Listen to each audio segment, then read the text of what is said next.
Iran के आगे America की एक नहीं चल रही है। कुछ देर पहले ही ईरान ने अमेरिका के यूएसएस कैनबरा युद्धपोत पर 2 मिसाइलें दागने का दावा किया, क्योंकि आरोप है कि उसने आईआरजीसी की चेतावनी को नजरअंदाज कर रखा था। और अब हालात ऐसे बनते दिख रहे हैं कि ट्रंप शासन खुद बैकफुट पर नजर आ रहा है, क्योंकि जिस ईरानी जहाज और उसके क्रू को अमेरिका ने कुछ दिन पहले कब्जे में ले रखा था, अब उसे छोड़ना पड़ रहा है। यानी जो टकराव था वो अब धीरे धीरे दबाव में बदलता दिख रहा है। दरअसल हालिया घटनाक्रम में अमेरिका ने ईरान से जुड़े जहाज और उसके क्रू को रिहा करने की प्रक्रिया शुरू कर दी है। अमेरिकी सेंट्रल कमांड ने पुष्टि की है कि 22 ईरानी क्रू मेंबर्स को पाकिस्तान के जरिए वापस भेजा जा रहा है। यानी जो दबाव ट्रंप प्रशासन ईरान पर बनाना चाहता था, अब वो खुद उल्टा पड़ चुका है। जहाज की कस्टडी भी उसके असली मालिकों को लौटाई जा रही है। यह वही जहाज था जिसे अमेरिकी नौसेना ने कथित तौर पर नाकेबंदी तोड़ने की कोशिश के दौरान रोका था और उस पर कार्रवाई भी की थी। लेकिन अब उसी जहाज की वापसी को ईरान अपनी बड़ी रणनीतिक जीत के तौर पर भी पेश कर रहा है। इस पूरे घटनाक्रम ने साफ कर दिया है कि होर्मुज स्ट्रेट सिर्फ समुद्री रास्ता नहीं, बल्कि ताकत की सीधी टक्कर का एक मैदान बन चुका है, जहां एक तरफ अमेरिका प्रोजेक्ट फ्रीडम के तहत जहाजों को सुरक्षित निकालने की बात कर रहा है, वहीं ईरान इसे अपनी संप्रभुता में दखल मान रहा है। और यही वजह है कि आईआरजीसी की तरफ से साफ तौर पर चेतावनी दी गई है कि अगर अमेरिका ने दखल दिया तो इसे सीज फायर का उल्लंघन माना जाएगा। साथ ही इस पूरे टकराव के बीच एक और बड़ा संकेत सामने आया है। ईरान अब कूटनीतिक स्तर पर भी चाल चल रहा है। पाकिस्तान के जरिए 14 पॉइंट का प्रस्ताव भेजा गया है, जिसमें होर्मुज खोलने से लेकर परमाणु मुद्दे पर तक बातचीत की बात कही गई। यानी एक तरफ मैदान में सख्ती दिखा रहा, दूसरी तरफ बातचीत का रास्ता भी दे रहा है। और यही दोहरी रणनीति अब अमेरिका पर दबाव बनाती दिख रही है। सबसे बड़ा सवाल यही है, क्या अमेरिका सच में पीछे हट रहा है या ये सिर्फ रणनीतिक चाल है? लेकिन फिलहाल जो तस्वीर सामने आ रही है उसमें ईरान खुद को मजबूत स्थिति में दिखाने की कोशिश कर रहा है और अमेरिका को हर कदम सोच समझकर उठाना पड़ रहा है, क्योंकि होर्मुज में एक छोटी सी चूक भी पूरे क्षेत्र को बड़े युद्ध में झोंक सकती है।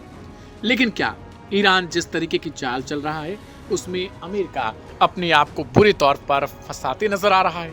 सवाल यही है कि जो अमेरिका ईरान पर आजमा रहा था, ईरान ने ठीक वही उल्टा गेम अब अमेरिका के साथ कर दिया है, क्योंकि अमेरिका ने दुनिया को यह तस्वीरें दिखाई थी कि होर्मुज स्ट्रेट में किस तरीके से उसने अपने नाकेबंदी में ईरानी जहाज को पकड़ा है। वो वीडियो भी दुनिया भर में सर्कुलेट की गई और दिखाया गया कि अमेरिकन नेवी कितनी पावरफुल है। हालांकि अब जब ये खबर आ गई तो इस खबर को उतने बड़े पैमाने पर कवर नहीं किया गया।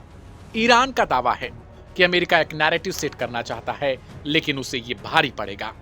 और जिस हिसाब से फिलहाल ईरान ने चाल चली है वो अपने आप में बहुत ज्यादा अमेरिका के लिए खतरनाक है।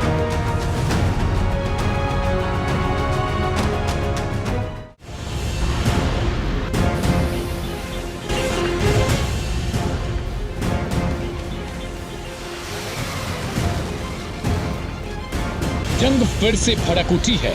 होर्मुज में अमेरिका ईरान एक बार फिर आमने सामने आ चुके हैं।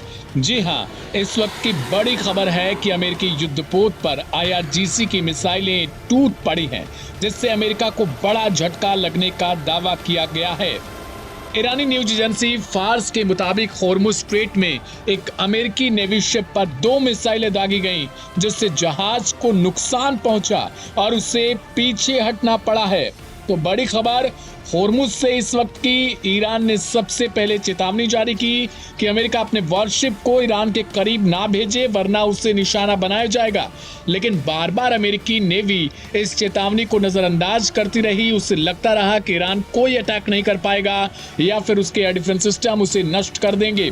लेकिन खबर यह है कि 2 आईआरजीसी की मिसाइलें जहाज पर जाकर गिरती हैं, उसे काफी हद तक नुकसान पहुंचता है।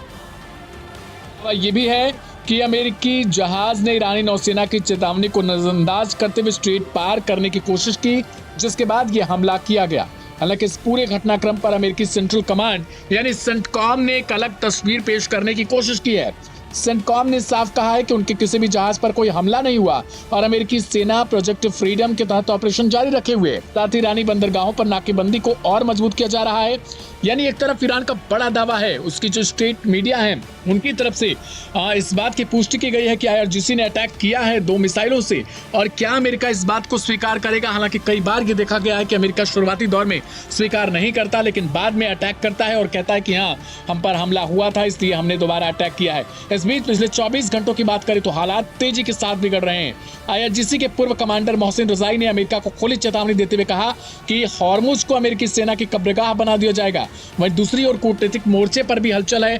पाकिस्तान की मध्यस्थता में ईरान ने अमेरिका को 14 पॉइंट का प्रस्ताव भेजा है, जिस पर ट्रंप प्रशासन समीक्षा कर रहा है, लेकिन जमीन पर तनाव कम नहीं होता दिख रहा। सुबह सुबह खबर ये निकल के सामने आती है कि अमेरिका की तरफ से 15,000 सैनिक के साथ साथ कई तरीके के जहाज वहां पर डिप्लॉय किए गए हैं जो स्ट्रेट ऑफ हॉर्मुज को खाली कराएंगे।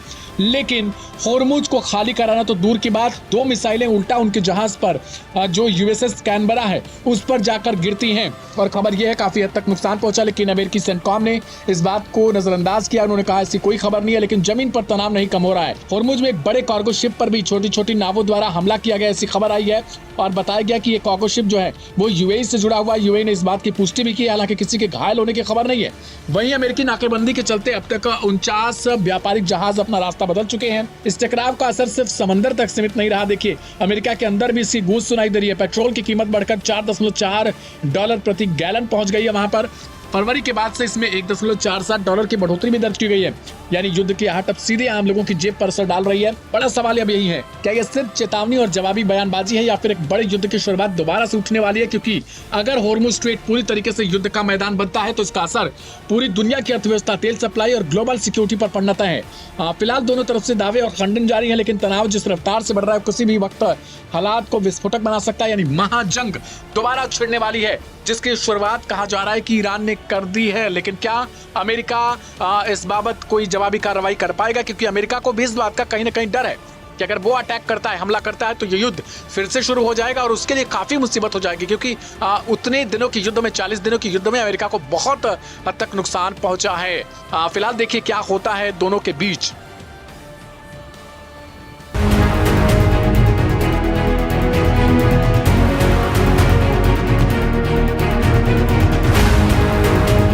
अमेरिका और ईरान के बीच पिछले 2 महीने से जारी युद्ध को समाप्त करने की कोशिशों को बड़ा झटका लगा है।